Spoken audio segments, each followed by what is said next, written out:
is somebody going to be kept in prison because of procedure, even though there is strong evidence suggesting she may not be guilty? Is that a sensible way for a justice system to operate? Debate over the medical evidence behind Lucy Letby's convictions isn't going away. An independent report by a panel of 14 international experts will be published tomorrow. It's been described as explosive. Organisers say it's going to raise grave concerns over the clinical evidence and how it was presented at trial. Letby was jailed for murdering 7 babies and trying to murder 7 more, and worked extensively at the Countess of Chester Hospital. Among those involved in the report is the journalist Peter Hitchens, or certainly someone with a very keen interest in hearing the findings, I'm sure. Good evening, Peter. Oh, good evening, Kate. I have not been involved in the report. I know nothing of what's going to be presented tomorrow except the broad outlines that everybody's been told in the statements and announcements. So it would not be true to say that I know what's in it. Yeah. I just don't. I gathered that. That is what's written in front of me, but I was hastily trying to correct that as I said it. Look, Very wise. You have been across this, Peter, from the start, really, of the court case and the conviction of Lucy Letby. And tomorrow, as I said, we are expected to hear explosive conclusions. I know you don't have any specifics, but just lay out for us where the concerns are so that when we try and understand what we're going to hear tomorrow, we've got a picture of someone who's, looked at the problematic evidence in some detail. Okay, what's in dispute here, and has been for some time, is whether Miss Letby actually committed any crime at all, and even more profoundly, whether any crimes were actually committed. And there was the beginnings of some evidence presented at a previous press conference some weeks ago, at which it was strongly suggested that in at least one case, a baby had died following, how shall I put it, unfortunate medical treatment rather than any direct action by Miss Letby, which was actually, for those who heard it, quite astounding. What I think has been going on since is large numbers of experts in neonatology have been looking at each of the cases to see whether the claims of the prosecution that these babies died as a result of actions by Lucy Letby or in some way harmed as a result of actions by Lucy Letby stands up to their examination. There's a lot of questioning going on of the basic prosecution arguments about how these babies died or were hurt, and this will bring this very much to the boil, I think. There was also, you're possibly aware of an article by David Rose in Unheard last week, and the Mail on Sunday's splash on Sunday dealing with renewed questioning of the evidence given by the prosecution's chief expert witness, Dowie Evans. And this is the area in which it all falls. And there is another problem here, which is the contribution of Professor Xu Li. Now, a lot of the arguments about the deaths of the babies concentrate on supposed air embolism, which is what Ms. Letby was accused of use as a method injecting of killing. air into the baby. That's right, Yep. Injecting air into the bloodstream. Now, Dr. Xu Li is the author of the most renowned paper on this subject, which has stood for many years, and he didn't find out about the use of his paper in the trial until quite late in the day, because it wasn't widely reported in Canada, where he lives. And he's now very worried that his work may have been used to convict somebody who he's not entirely convinced was rightly convicted. And so he's put a lot of effort into lending his support to Mark MacDonald, who is the lawyer now chosen by Lucy Letby to represent her.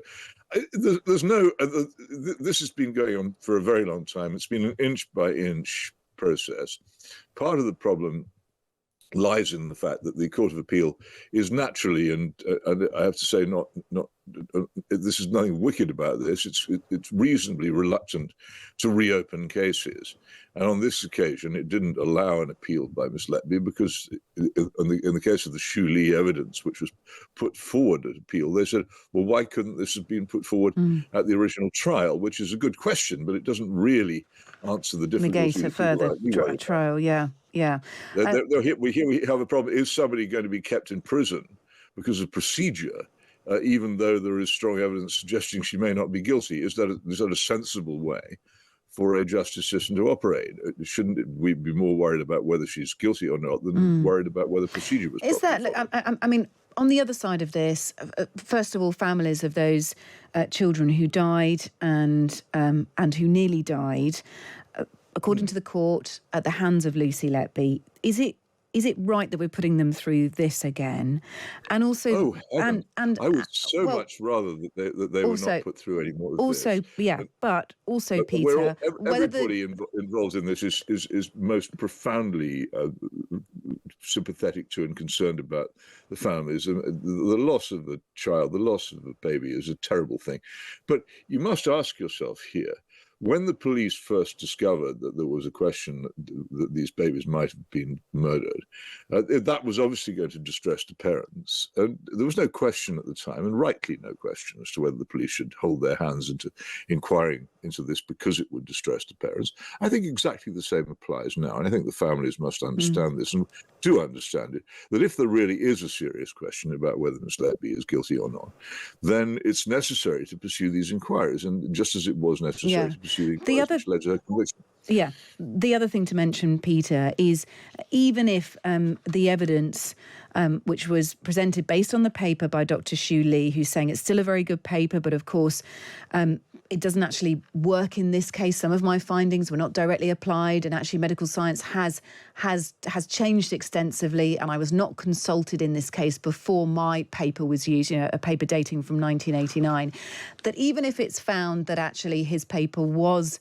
incorrectly referred to, we still need to consider whether there's enough evidence, even without that, even without some of the issues surrounding evidence, whether there's still enough evidence for which the conviction of Lucy Letby might stand. So even if, which of course this is so, it is a possibility, isn't it?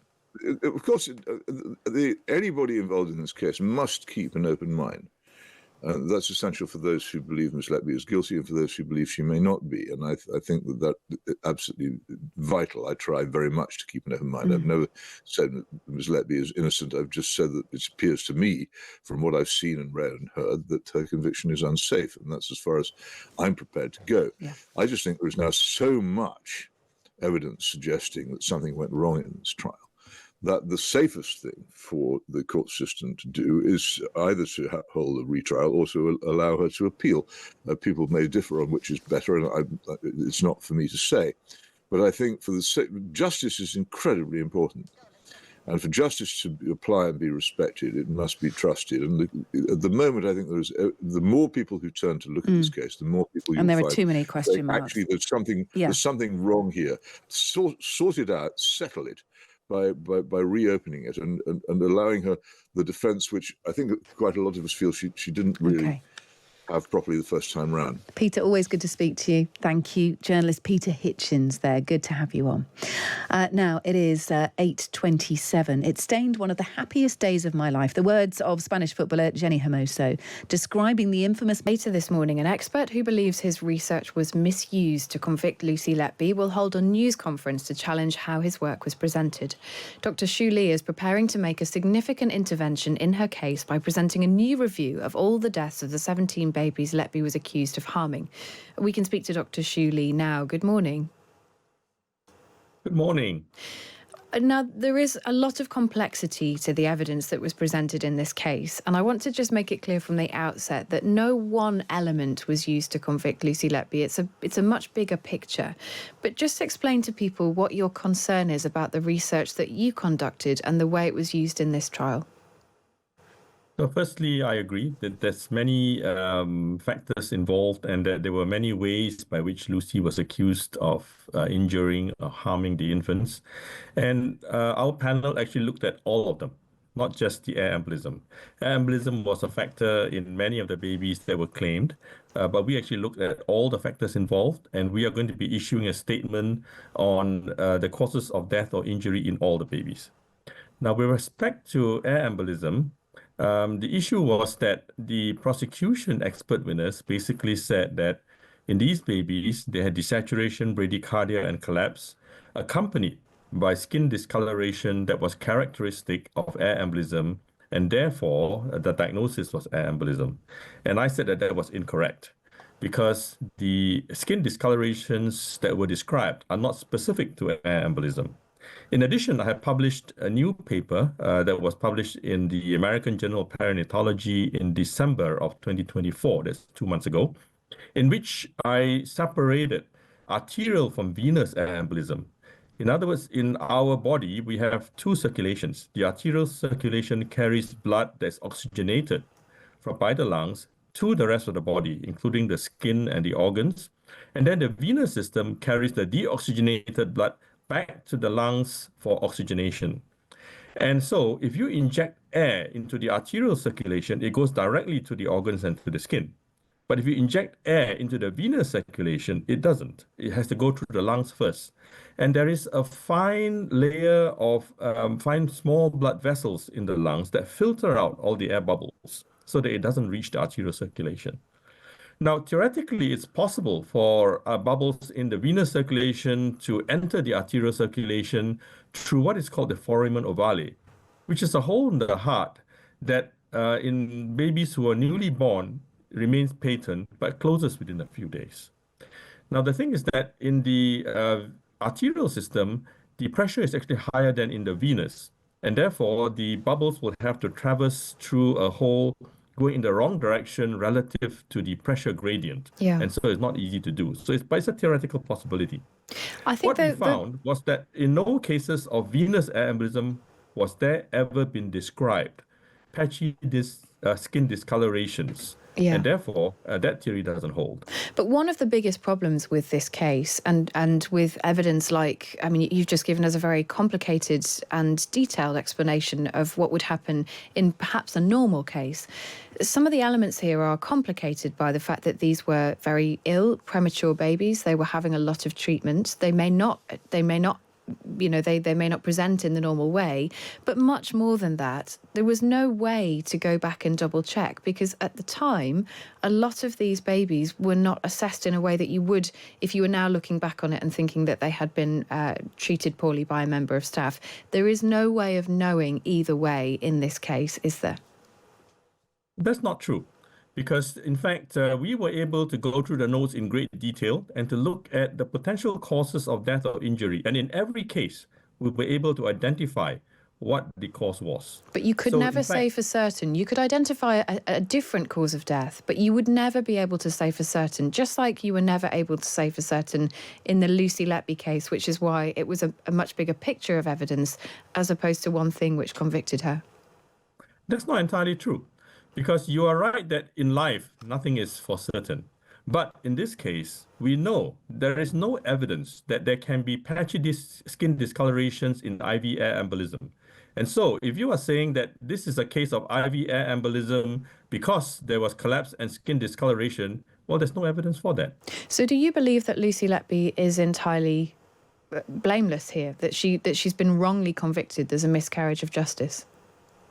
Well, I will be revealing the findings afterwards at a press conference, and we'll be making the case for what we think is the cause of injury or death in each case. I mean, I will ask you again, given the context of what we're talking about here and how important it is, do you believe that Lucy Letby is innocent? That's what I've just said, that we will be revealing the results of the findings of the 14 people in this international expert panel. And these are the best in the world that you can find. So we will be giving you the findings at the press conference today. Do you believe that your findings, which we will be across here on Times Radio at around 10 o'clock today when you reveal them, do you believe that there will be enough there for an appeal in this case, or a review at least of the case? Because there has already been an appeal. Lucy Letby's team lost that. The appeal court judges said that the evidence was inadmissible because you were not called at the trial in Lucy Letby's defence. And they said, and I quote, "No good reason has been shown why the applicant should now be allowed to introduce evidence which could have been obtained at the time." Is it therefore too late to intervene? There's nothing that really can be done? I think that what we are producing will be new evidence, things that have not been considered in the past. And whether or not that evidence is sufficient is something for the CCRC and the appeals court to figure out. But what we will be showing is new evidence to say, here's what we think actually happened. And is it a straightforward picture of what you believe actually happened, in that there was nobody to blame? It was a result of the fact that these were very young, very ill infants, and that inevitably, very, very sadly, in many cases, they are unable to survive. That's what we'll be showing at the press conference. Well, we will tune into that press conference later, and lots of you are getting in touch with your thoughts on this case. We will follow that throughout the day here on Times Radio. We really appreciate your time this morning, Dr. Shu Lee. Thank you for joining us on the programme. Thank you.